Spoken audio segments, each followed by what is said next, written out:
Hey, it's Moggy, your favorite Crusader.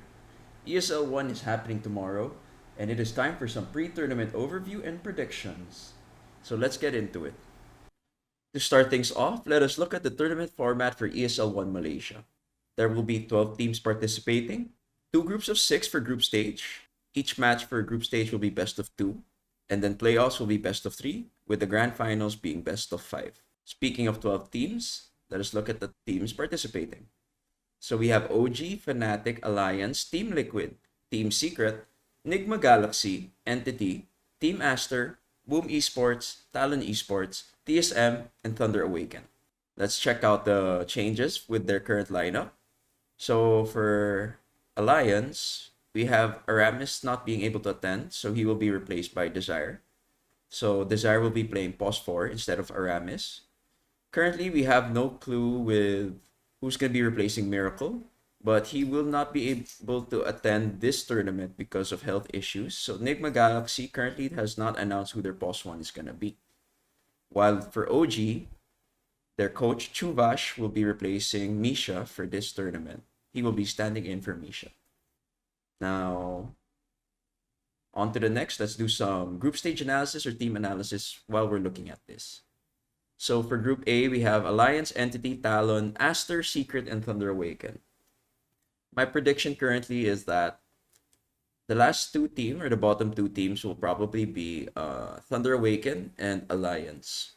Like this might be particularly biased, but as I watched the previous tournaments of Thunder Awaken, my biggest concern with their team play is they do not play the meta. Rather, they have comfort picks that they would just fall into using because they have not adjusted or adapted to the current situation or current meta at hand.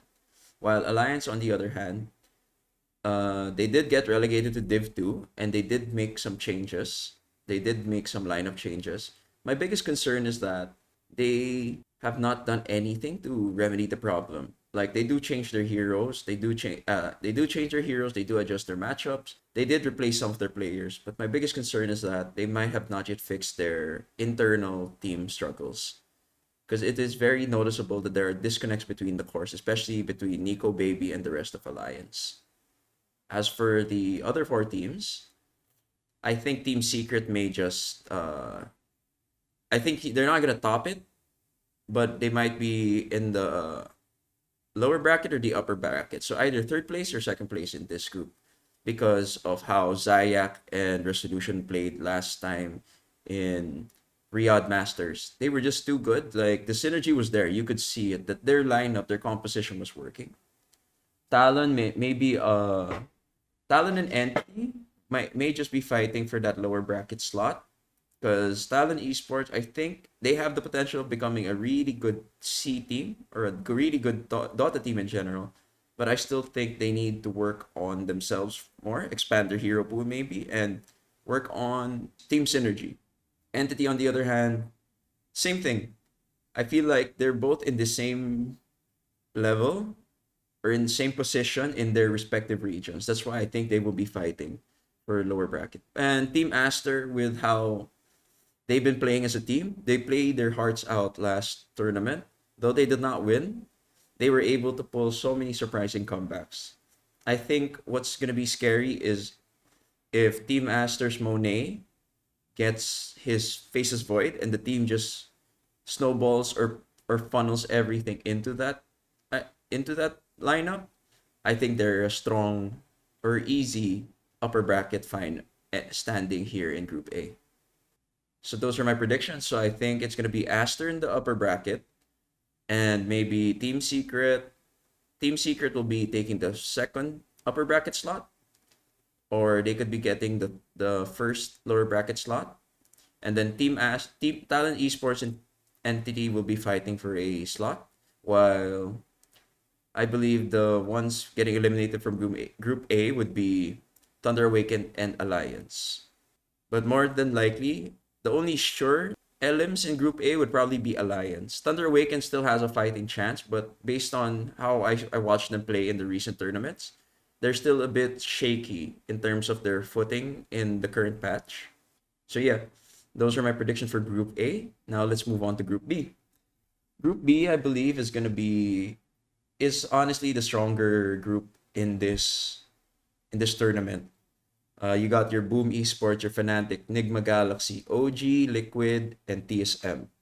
This is the kill box. So I believe that the teams in Group B are a lot stronger than they are in Group A. Being an OG fanboy, so I hope and I'm pretty sure they will be securing a bracket finish, whether it's upper or lower. It will really depend on how they square up against Liquid and Boom Esports. The ones to beat here, or at least the ones I think we're gonna get eliminated, would probably be Enigma Galaxy, Fnatic, or TSM.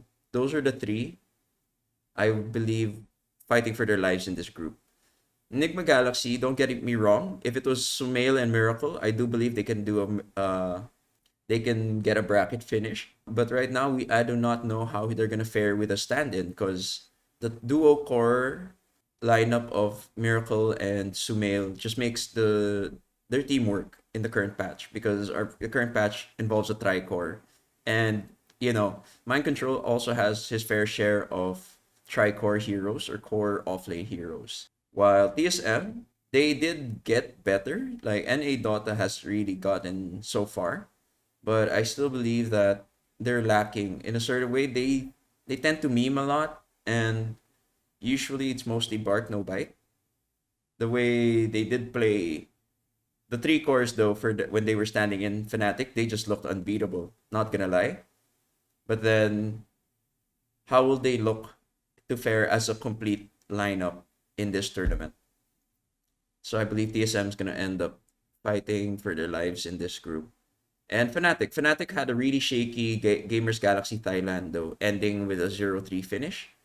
Very opposite of how they look like in the Arlington Major. So that's why I put them there as one of the ones who may get eliminated in the group stage. For Boom Esports is like based on their vlogs and their interviews, they have said that their teams are going through some issues, but which can be seen in some matches, but the last tournament, Gamers Galaxy Thailand, they were able to finish first place. So congrats to them again.